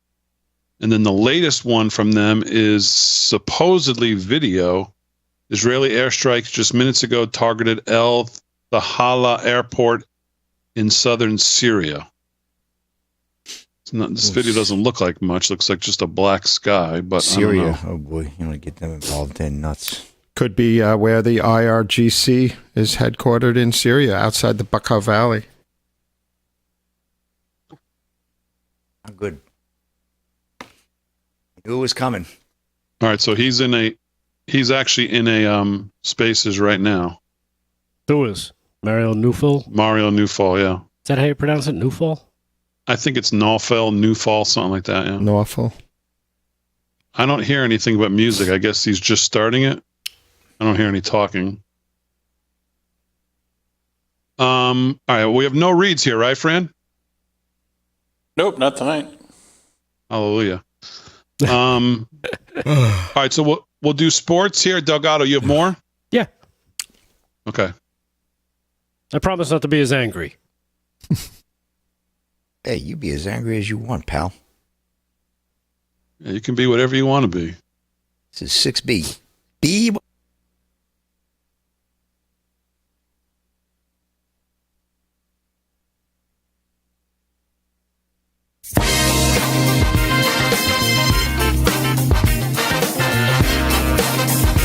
Hi, live from Studio 6B, 17 past the hour on a Thursday night. Delgado's doing news. He'll do some more. David Zier's got some news as well, but we'll start right now. Which, by the way, before we went to commercial, we were reporting that there seemingly have been some explosions near the cities of Isfahan and Natanz in central Iran. I probably said both of those wrong, which contain significant facilities for the Iranian nuclear program. We're trying to follow it as much as possible. If you want to follow it for yourself and you're on X, you can follow OSINT Defender at Cent Defender, where I get most of what's going on over there. And of course, as we said, Mario Newfall is actually in his new Spaces right now, with just a cool 49,000 people already in there. So he's just starting to report on this now, breaking at 17 past the hour. So we'll try to follow all of that, and anything that's pertinent we'll bring to you. Commercial passenger flights appear to be now diverting over Iran, they're reporting. So it definitely seems like there's something going on. Explosions reported in the Iraqi capital of Baghdad as well, as in the Babylon governorate to the south of the city. So Syria, Iran, and Baghdad, not yet confirmed to be Israel, but certainly seems like something's going on. So we'll follow all of that. But right now, let's do. Oh, sorry. Go ahead, David. Go on. No, go ahead. I was just going to say, they say IDF seems to have hit an early warning radar battalion in southern Syria. You know, and Syria is home to the Iranian Revolutionary Guard as well. So who knows what's coming. Mm-hmm. Well, I mean, the only market that's open right now is the crypto market. Obviously, I think I don't know if gold and commodities are trading right now. They might be, but crypto markets are certainly reacting to something because they're all heavily in the red after having a great day yesterday. dropping precipitously. So they're definitely reacting. So tensions around the world are going to affect all markets. And if this is an early indication, they're certainly reacting to this news right now. So, all right, let's do some sports. We'll continue to follow this the rest of the show. Sports is brought to you by Mike Lindell. Use our code LFS6B at MyPillow. And, of course, forward us your receipts showing that you did use it to LFS6B at yahoo.com. You'll be entered in the drawing, plus you'll get your shirt of the month absolutely free as a bonus for using our code. Slick Rick, what's going on? Well, here's something from a very knowledgeable and well-respected sports forecaster here. Joy Reid's blog roasted for post about diversity in Major League Baseball. Warner Todd Houston of Breitbart. MSNBC published an editorial on Monday claiming that Major League Baseball's representation of black players serves as a warning about the war on DEI after it was reported that the number of blacks has fallen to 6% of the league's players. Network writer Jahan Jones was despondent in his readout blog post about the falling number of black players in pro baseball and claimed it's a reflection of the culture war against diversity. As Major League Baseball celebrates Jackie Robinson and his pioneering contributions to the game, I can't help but think about the fact that the league is reporting a historically low number of black Americans players in its ranks. Only 6%, he wrote at the top of his piece. I think this is a teachable moment at a time when diversity effort across various arenas, no pun intended, have come under attack. Major League Baseball, unfortunately, is a prime example of what it looks like to talk the talk without always walking the walk, Jones exclaimed, as if MLB is purposefully set Pitt to scale back on signing black players. The question over the number of black pro baseball players, it is not new, but it does have far more causes than any war on DEI. In fact, it has been a problem for many years. Even back in 2004, it was reported that only 4.8 of NCAA college baseball players were black. And up to the year 2000, only 3% of youth leagues were made up of black kids. But a major part of the falling number of blacks in baseball is that baseball just doesn't appeal to black kids. It appears that black kids are far more interested in basketball and football, and fewer even try out for the baseball teams. Everybody wants to play basketball and football because, the whole point is really lost here. I mean, they just, it is what it is. He's just trying to make something out of nothing. Out of nothing, really. Right. It's a nothing article. Because let's face it, where baseball is huge, that's where you see an influx of the players coming from Latin America, from Cuba, from Puerto Rico, from all countries like that, and you see it also from the Asian countries, Japan and China, who are starting to push out a lot, Taiwanese, Korean players. Yep, it's where the sport is popular. That's where the players are coming from. Yep. So there's this whole DEI. Well, we need more black players. They just don't want to play. No. Simple as that. If you're going to do that, You just said it right there. Right, let's talk about the NBA. Right. You know what? There's what? 13% of the population is black. All right, then we should have only 13% of the NBA should be black. If you want to, if you want to go by numbers, if you want to play that game, we can play that game all day. Yep. And we'll have more Puerto Ricans and Cuban players than blacks because there's a lot more Hispanic people in this country than black, and there's way more white. So let's just do it all. Let's just do it across the board, so everybody can now shut up. Yep, exactly. Well, speaking of Slick, that need to shut up here. I'm still angry.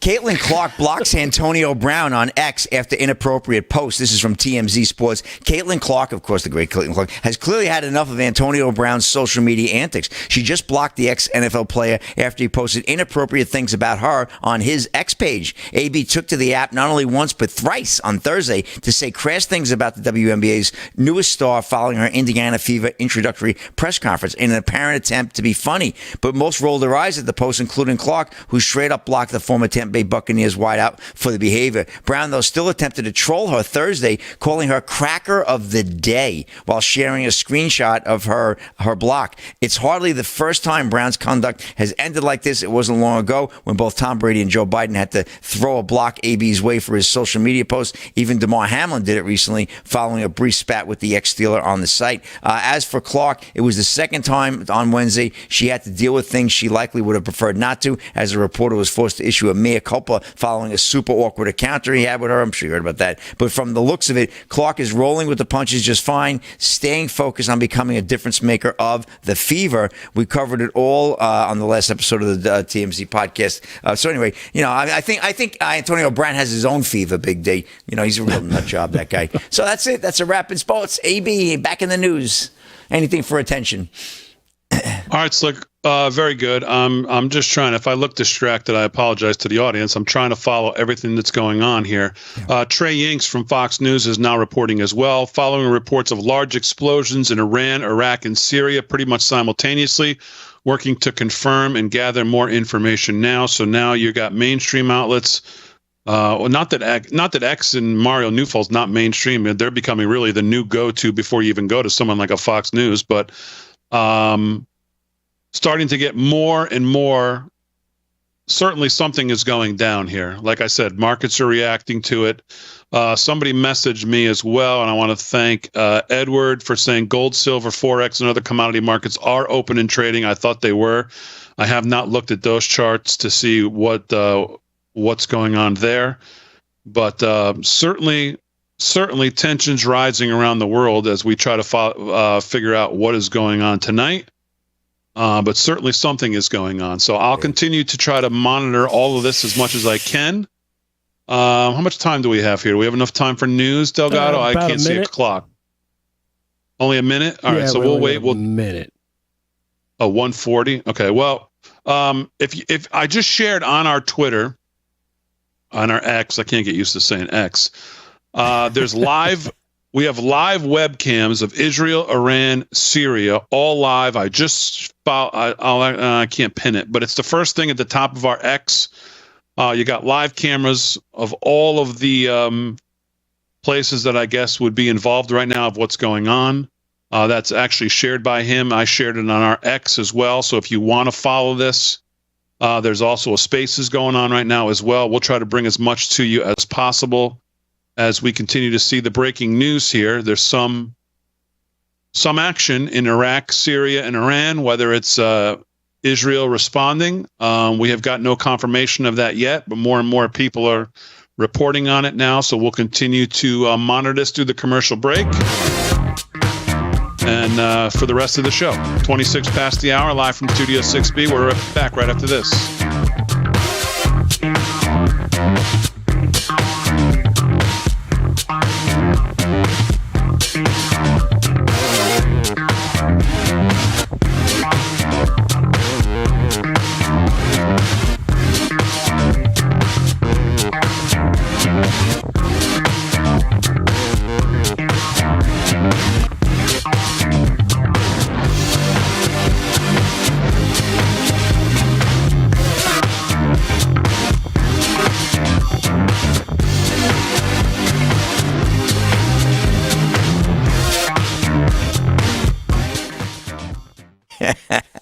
And between that and an afro, with a big slapping bass. That's right.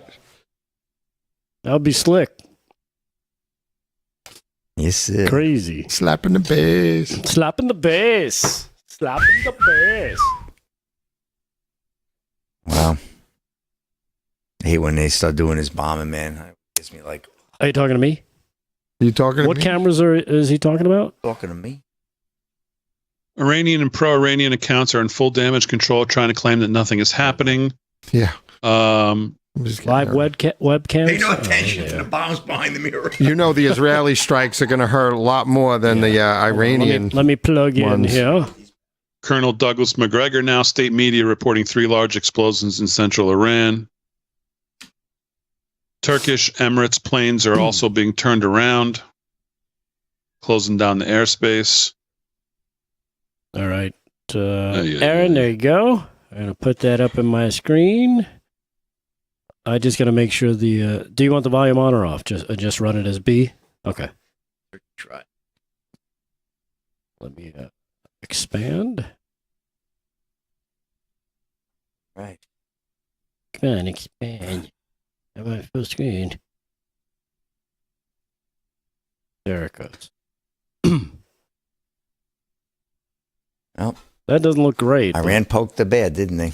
That's something. I don't see any explosions, do you? Where am I looking? I just saw a big one. Not on the live cam, though. Out of your There's a picture of one in Iran. It could be fireworks. Yeah. Fireworks, all right. It's an F-35.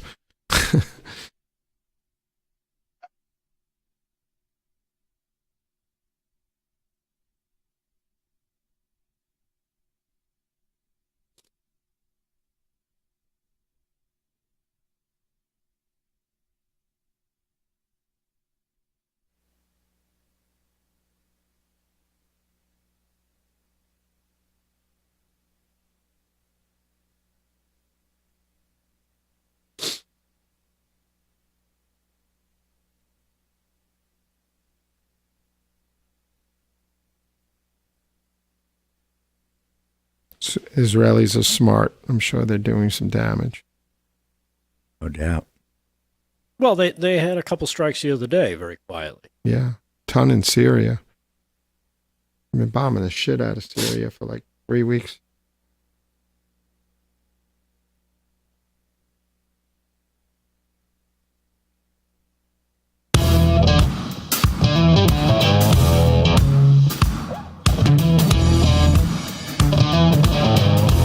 All right, live from Studio 6B, 30 minutes past the hour on a Thursday night, a breaking news night, as it seems there's action around the world. Syria, Iran, Iraq, all reporting airstrikes targeting sites in Syria.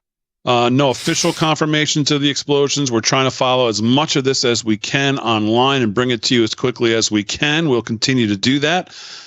Let's do some other news, Delgado, while we continue to try to work this. I'm trying to listen as much as I can to the spaces that's going on. And everybody's doing basically the same thing, searching for confirmations, searching to see what's going on in the airspace, trying to get confirmations if there's F-35s in the air or anything like that, or if this is just what exactly is going on. More and more people obviously starting to report on it. We'll bring it to you in real time as much as we can. But in the meantime, let's do some other news. News is brought to you by 7 Cells, 7cells.com. Great stuff for your health, for your skin. Check them out online. If you're going to order, use our code LFS6B at checkout. It'll save you 20% off. Rick Delgado, what's going on? All right. Well, a bunch of news, of course, over the tabling of the articles of impeachment that were set against Secretary Alejandro Mayorkas. Something that the Congress has never done before. First time in over 200 years something like this has been tried, but leave it to Chuck Schumer and the Democrats to do just that. Basically not willing to put on a trial and start to show the American people some of the evidence that exists over what Alejandro Mayorkas has been doing as the Secretary of Homeland Security. So one Josh Hawley decided to unload on Mayorkas all by himself. If you want to see a great almost 2 minutes, check this out. Cut number 9. Expunged.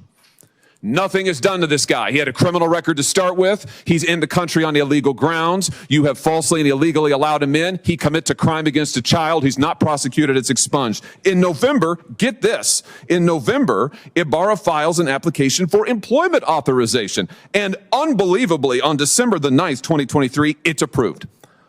So this is your policies in action, Mr. Secretary. A criminal is permitted into this country on grounds flatly not permitted, flatly contradictory to the statute. He commits a crime against a child, and then he gets a work permit.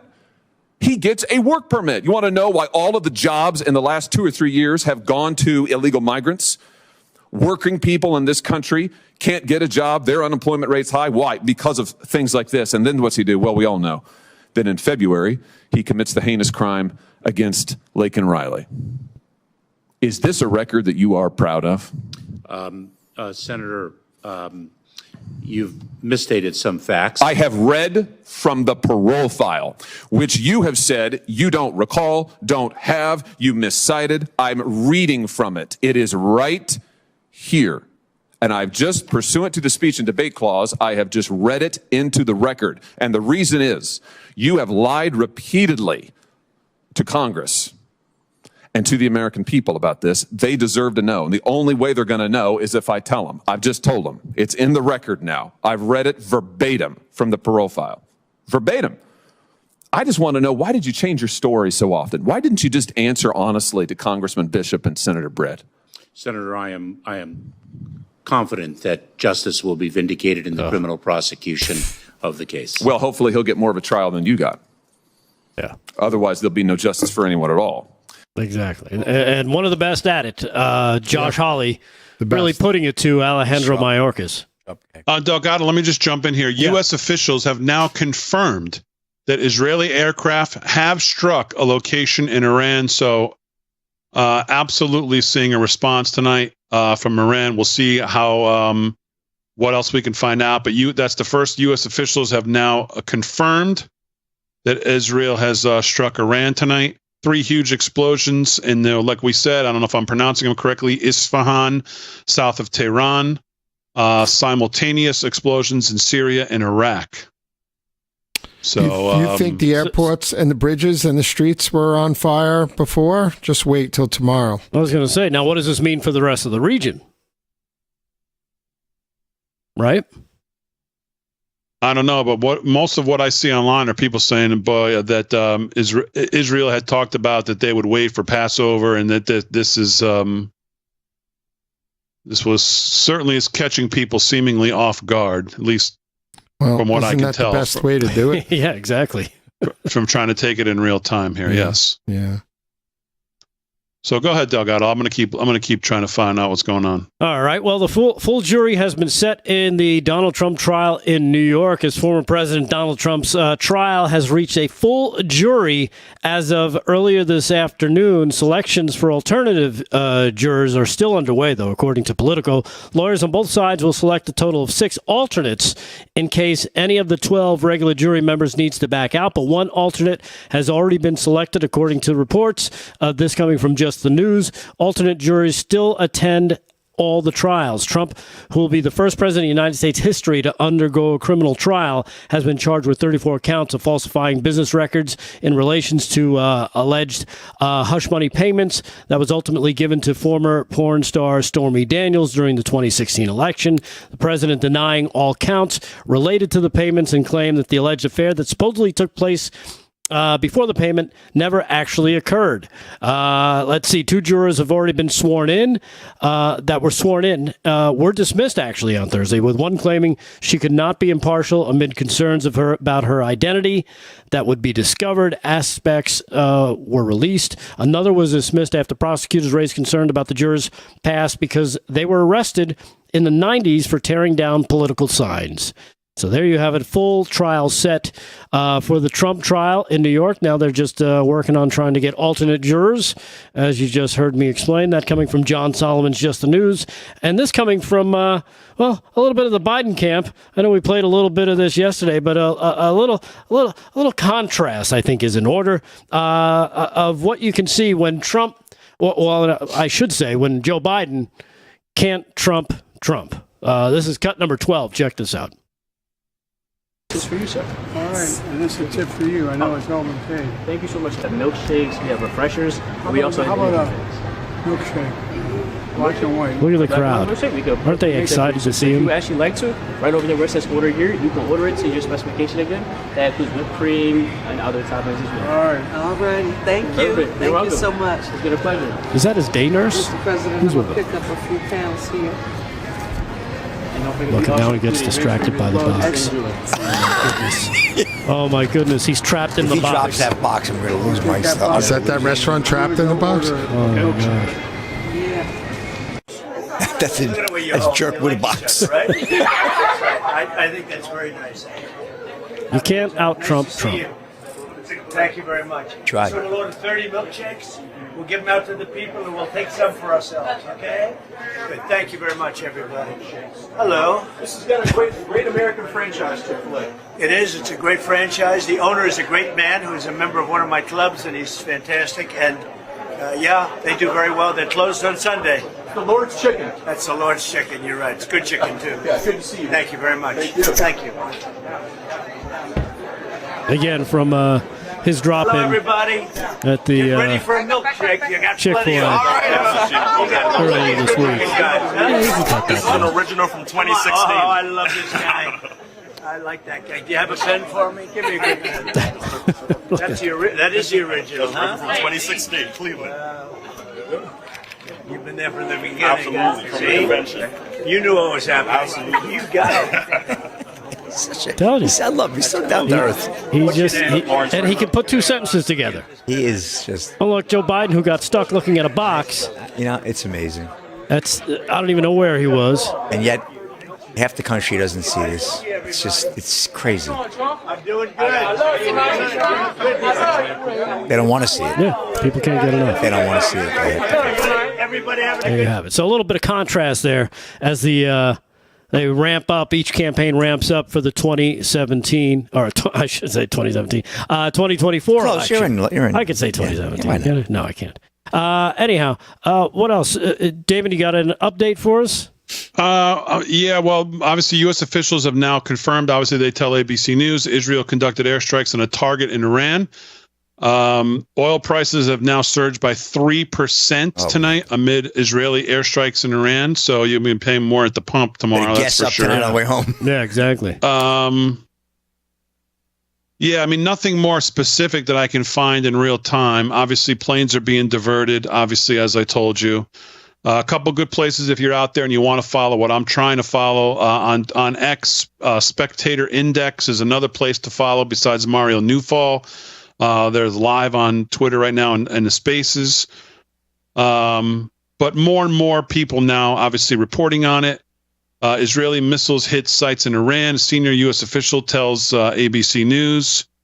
There's unconfirmed footage out there. Several blasts have been heard. Unconfirmed reports regarding the total closure of Iranian airspace at this point.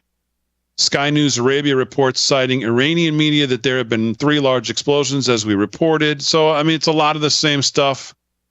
Closing down the airspace, the oil prices surging, markets obviously tanking. At least crypto that I'm watching, Bitcoin way down, 2,300 points off its close of yesterday, down almost 4%. Ethereum down almost 4%. Everything else down even more than that, 5-6%. All the major stuff. Well, I ordered home heating oil, and I got gas today. So, yeah, Jerusalem Post reporting explosions in those 3 cities as we reported. So that's what we know so far. Just everybody trying to confirm and see and try to get the details so far. That's where we're at. And what's crazy is that, we wouldn't have an oil problem if this was 3.5, 4 years ago. But now today we have an oil problem. And who's responsible for that one? We'd be drilling 2 million more barrels a day. Oh, my God. They kept the barrels out in the ocean. They couldn't handle it coming in. They kept the tankers out at sea. We're still at record levels, but we'd be up to 15 million barrels a day right now. Not 13. Iran's foreign minister, I guess, has made a statement, tells CNN that the response to any military action tonight by Israel is going to be immediate and at a maximum level. I mean, what else are they going to say? Others reported that they're all scrambling and trying to act like nothing's happening.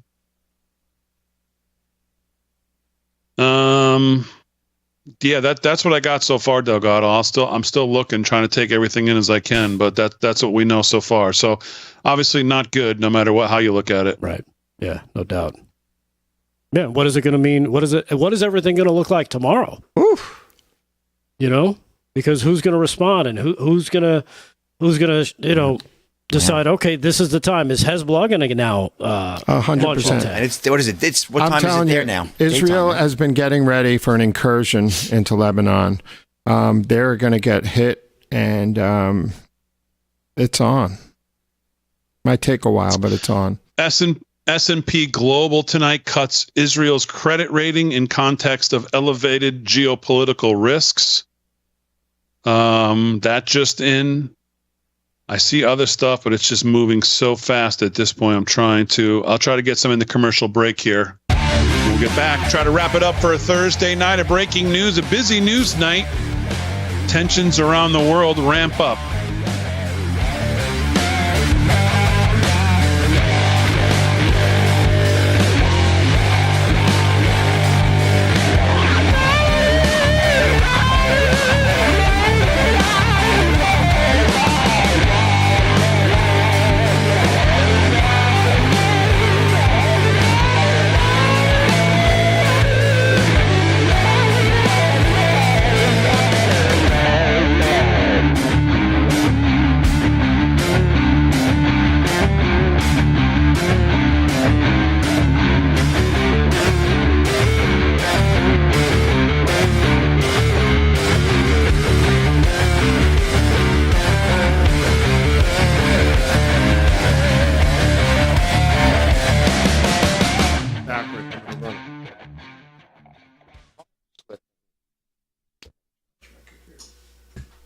Yeah, but you got a plug right over here. Boy, I'll tell you, we were on this really early. I mean, people are just now reporting breaking news. When did we start this? A half an hour ago? Yeah, we started about 20 after. Damon, I just have a few videos to get to. If you were watching this show, you knew about this. Yeah.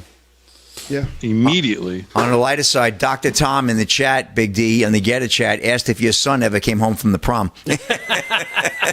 No, I'm still looking for him. There you go, Dr. Tom. Still MIA.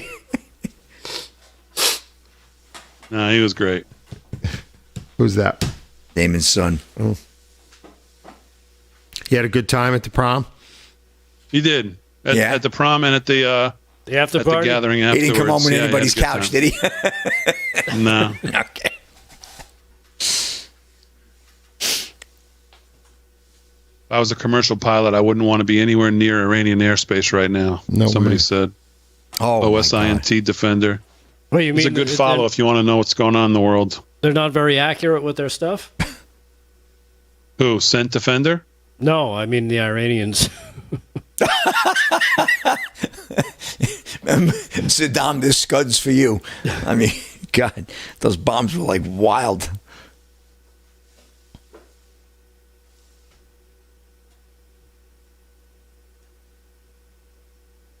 Yeah, Guess is gonna go, but Guess is already like it's already like 340.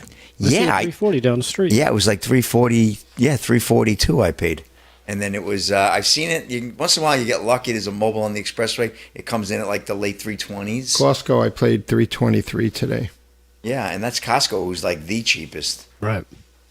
Because David spends $400 a week on bottled water and all the other back there. No, but 7-Eleven in Port Jeff Station on Old Town Road is a 7 or 11 cents off, depending on when you go, if you're putting your phone number. Oh, you But can they've save gone up 7 too. cents if you're a 7-Eleven club member. I do that. It's $3.49. It was $3.42 today. They ask you for your phone. But I saved $6 at Price Club today on a tank of gas. But you spend $2.40 getting there. But so I saved $3.50. Spent $2.40 waiting online. Oh man, that's Big D. You don't have to do sports if you want to talk about the military.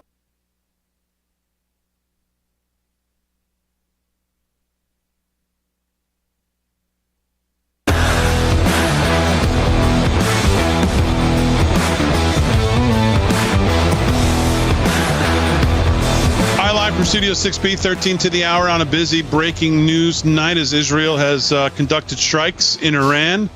Seemingly strikes. There's also been reports of strikes, obviously, in Syria and Iraq. No confirmation on those as of yet. Breaking, again, Spectator Index on X. U.S. Senator Marco Rubio says Israel has the ability to conduct strikes against targets inside Iran without entering Iranian airspace from aircraft over Syrian and Iraqi airspace. We've had reports of, obviously, though, explosions in all three. So, yeah, just a lot of, I mean, if you were watching us, you knew about this well before anything. I mean, we really caught it as it literally happened in real time, as people now just starting to talk about it. I mean, we've been talking about it now for about better part of 40 minutes. Trying to take it all in as it happens. That's what I got so far. So let's do a little more news. Again, now once we're off the air, I encourage you, if you want to go to X, you can go to RX. You can also go to Mario Newfall. He's in Spaces right now. He's got about 100,000 people in there, and they're, again, trying to do what we're doing, taking it in as it comes and breaking it out. Wall Street Journal reports that the Biden administration is pressing. This is from 5 hours ago. Don't worry about that. All right, let's do some sports. I'll keep looking. Sports is brought to you by Mike Lindell. Then we'll do some more news with David Zier. Slick, what do you got? Okay, just quick to the scoreboard. NHL action, wrapping up the last regular game of the season before we head into the playoffs. Canucks and Jets tied at 2, end of 2. End of 1, Flames over the Sharks 2-0. And the Avalanche right now leading the Oilers out in Colorado 1-0, 16 to go there in the first. Just came in final from earlier. Kraken over the Wild 4-3 up in Minnesota. Ducks, Knights, and Blackhawks, Kings. There'll be 10 and 10:30 p.m. first puck drops, respectively. Tomorrow night is the first play-ins. We have the Bulls taking on the Heat. That's at 7 p.m. in Miami. And the Kings taking on the Pelicans down in New Orleans. That game is at 9:30. So should be very interesting matchups. We'll give you feedback on that. We'll have a full report on Monday as well on the NBA playoffs and the NHL playoffs that kick off over the weekend. Diamondbacks and the Giants, no score. Rays over the Angels 2-1. That's a final. Rangers beat the Tigers 9-7 early tonight. Guardians over the Red Sox 5-4. Just get to one quick story. Some sad news in the NFL world. NFL draft hopeful A.J. Simon of Albany dead at 25. Poor boy of Breitbart. A.J. Simon, the former defensive lineman for Albany, died at 25, just 1 week before he may have been selected in the NFL draft. The U-Albany football program announced news of Simon's death on Wednesday without specifying the cause. The U-Albany football program, it's always, they never tell you the cause, right? The U-Albany football program was deeply saddened to learn of the passing of former student athlete Ammirati A.J. Simon this morning. Albany said in a statement, A.J. was a tremendous young man and even better teammate throughout his time at U-Albany. He was a role model both on and off the field, serving as a pillar to this program over the last few years. According to ESPN, Simon had 12.5 sacks last season for Albany and was ranked as the 448th prospect in the latest NFL draft ratings from ESPN's Matt Miller. So very sad news up at U-Albany. 25-year-old young man, another one passes away inexplicable. I don't know, Rick. Just too many of these. Too many of these stories. Yep. And I think that's a wrap in sports tonight. We got more serious stuff going on. Big day. All right. Thank you. Very good, Slick. Significant air activity seen over the Iraqi capital of Baghdad now being reported. So, oh boy. The BRICS nations have put out an official. Israel officially launches attack in Iran. So we've got stuff coming in. David Zier, let me go to you. What else? What other news do you have tonight? Well, there's a lot. I'll save my videos for tomorrow. I had a bunch of videos here, different stories going on. But Ilhan Omar's daughter was arrested in the protest in the city today. And I don't know if you've been following Laura Loomer today, but she has extraordinary stuff. She was assaulted in the street of Manhattan by various people, by an illegal alien trying to steal her phone. I'll have video tomorrow of the police arresting the guy in front of her, and he tries to run away, and he's resisting arrest. It's really extraordinary video. It was breaking news this evening at about 6:45. So I didn't get a chance to get it in with the assets for tonight. But also, Ilhan Omar's daughter has been arrested, according to the New York Post. She's suspended from Barnard College as part of Columbia University as part of her anti-Israel activity. There's a surprise. But some of these videos, I'm going to play more tomorrow, are so extraordinary. There's another video of a pro-Hamas guy punching a Jewish guy in the face today in New York City. And this is before all this stuff is going on. So I think a lot's going to happen here. And then I think Laura Loomer was also assaulted at the pro-Palestinian rallies. She was in the mix of it all day today. And you can't believe these videos. The guys were openly supporting Hamas. We love Hamas, pro-Hamas, and basically telling Jews that they don't have the right to exist and that she's subhuman. So really, I think the lid's going to explode off of all of this here. I do have a couple of really quick cuts for you here, though.